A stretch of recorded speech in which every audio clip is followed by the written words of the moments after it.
Well, as a former school administrator before I became a university professor of evaluation and research, I would say it's important that we look at what education our present students will need when they are in their 30s and 40s, say in the year 2030 to 2040, that range and later. What will they need from us now? They get their education in current years, but they need it and use it when they're adults. What should we emphasize to them? And the problem is we don't really know what's going to be the important content in the year 2040.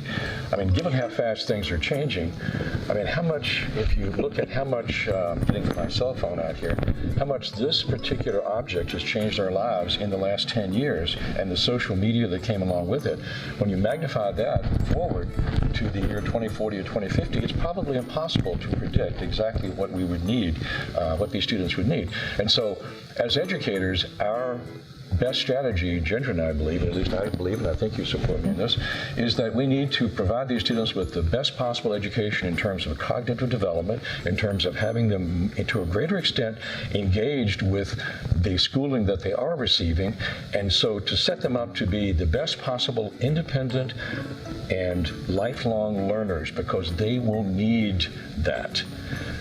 In an age of increasing automation, an increasing influence of artificial intelligence, when petabytes of data are being created each year that didn't exist the year before, we simply cannot possibly teach them what they'll need to know in 30 years. Therefore, we need to make them the best possible learners, the most productive and efficient learners, and equip them as best we can to be lifelong learners, because they will most definitely need to do that. Absolutely. So I was going to go ahead and quote Eric Hoffer on this. He said, "In times of change, it's the learners who inherit the earth, while the learned find themselves beautifully equipped to deal with the world that no longer exists." Ah, me encanta. I really like that. And so I would like to say to administrators, teachers everywhere, we need to train our students now, the 10-year-olds now who will be in their 30s and 40s by, say, the year 2040 or 50.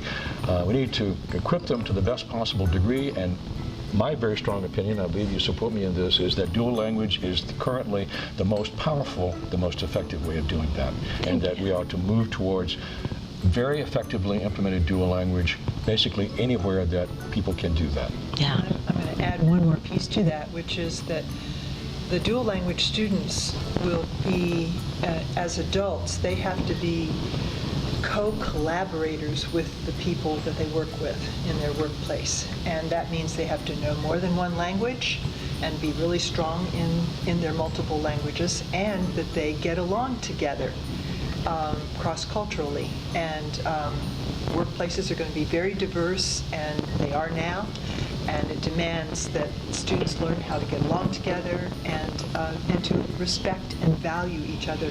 And that's what dual language does so well, because there's a lot of interactive stuff that goes on in dual language classes where the kids are teaching each other.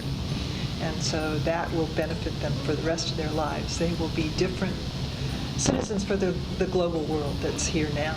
Yeah, and it aligns obviously with the 3 goals of dual language: bilingualism and biliteracy, grade level academic achievement in both program languages, and sociocultural competence. Absolutely. And as one of the co-authors of the Guiding Principles for Dual Language Education, I can tell you that really that is what all of us are out there talking about.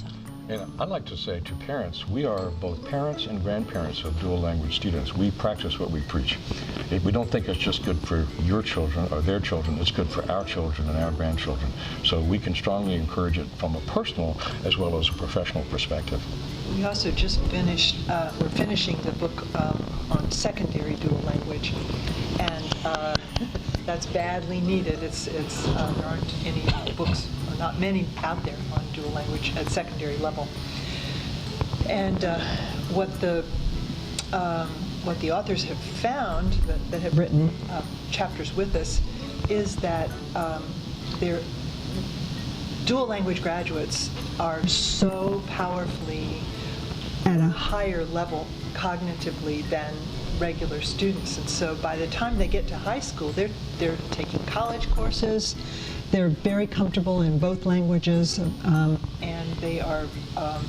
they're graduating at huge rates. So the school districts that are doing dual language K through 12 are graduating 100% of their students or very close to that, including all of their English learners. And this is really just astounding. It's a because it very used to large be, effect size. Absolutely. just 10 years ago, it used to be less than half of the kids who were English learners are graduating from high school. now in dual language. They're all graduating. So it's really exciting. Es magnífico, ¿verdad? Magnífico. Thank you so much for being with us for this first Hablando, Tomando y Hablando. I really, really appreciate it.